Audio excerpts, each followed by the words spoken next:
September 27th, it's 3:01. This is going to be my testimony about when I saw heaven. Before I start, I got to apologize.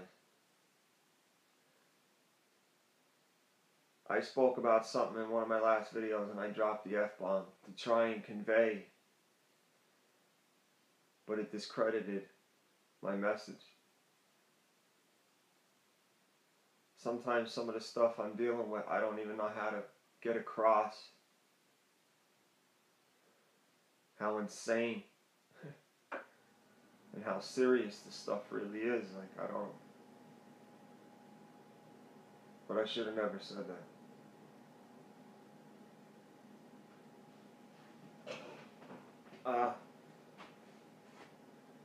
I believe in Jesus Christ. He's my Lord and Savior. He died on the cross for my sins, ascended to heaven, sits at the right hand of the Father. No one comes to the Father but through the Son.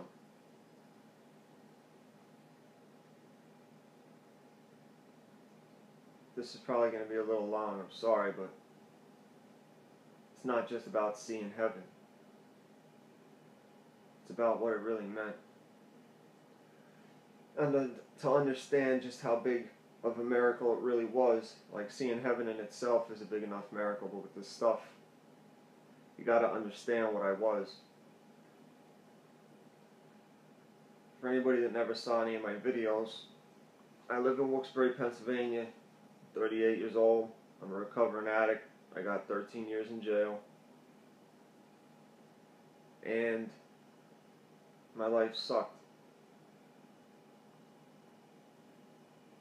My parents got divorced when I was 5 because my dad beat the daylights out of her.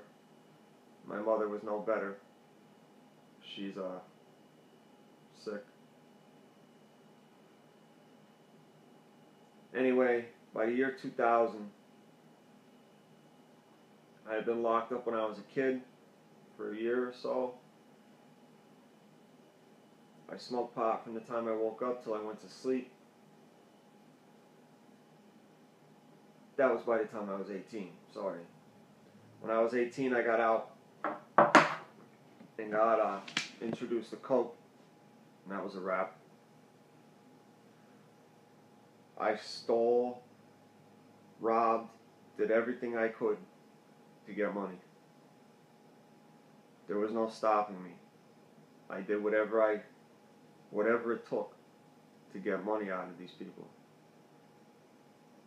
I commit retail thefts all day, rob houses, steal cars, guns, sold drugs, the whole works.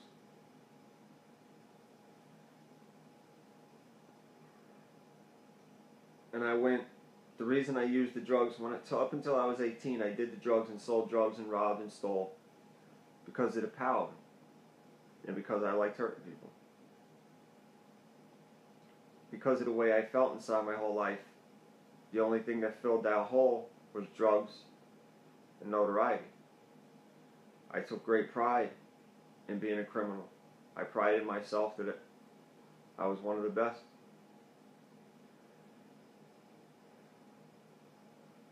When I got introduced to coke, I didn't get introduced to a little bit. I got introduced to, here's an ounce of powder for $700.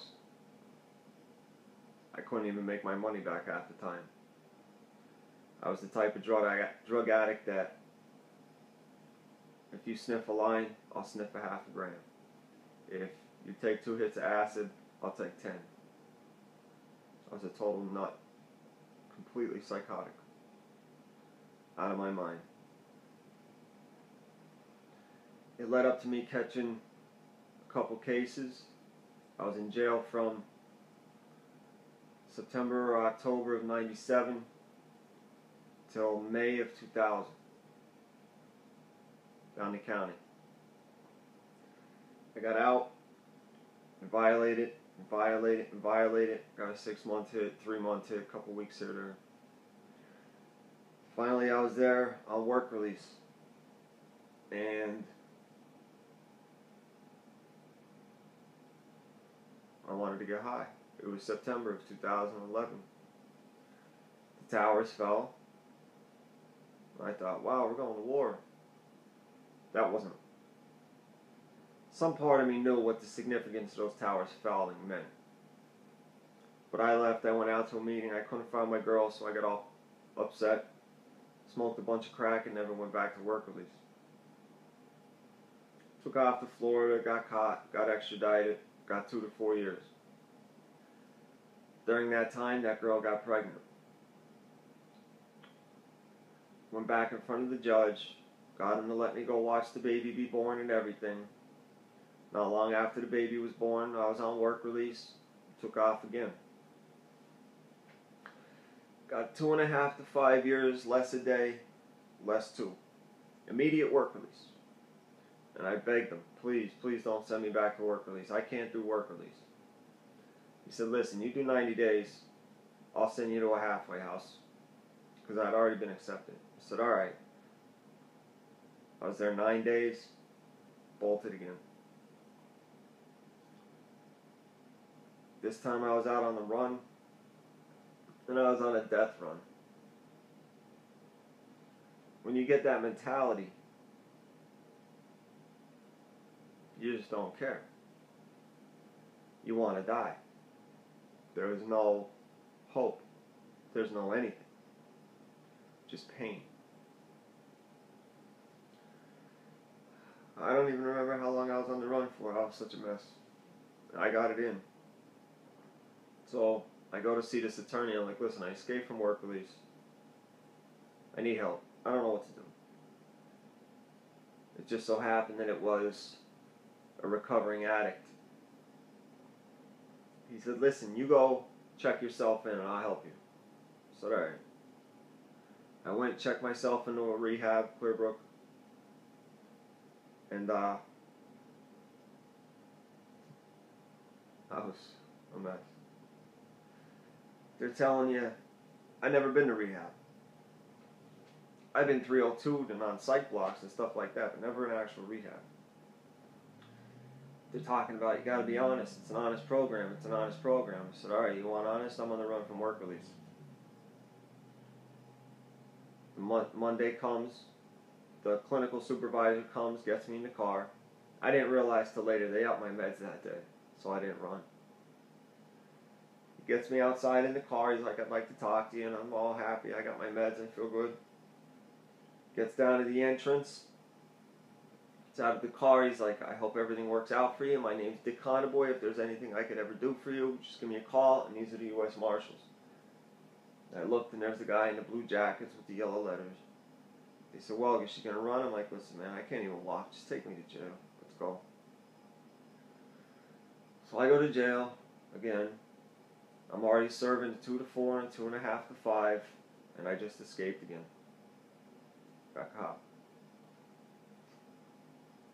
I'm in jail a couple months. That attorney, in the meantime, had filed a petition to get me to rehab. And me, being me, I'm like, yeah, I'll go. I've been in jail 3 months, rehab, had lots of girls, and I'm running. This time they ain't gonna catch me. So I go,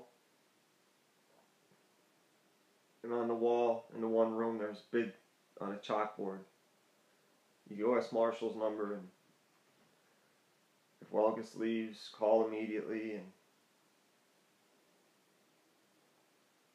so I'm there. And something started to happen.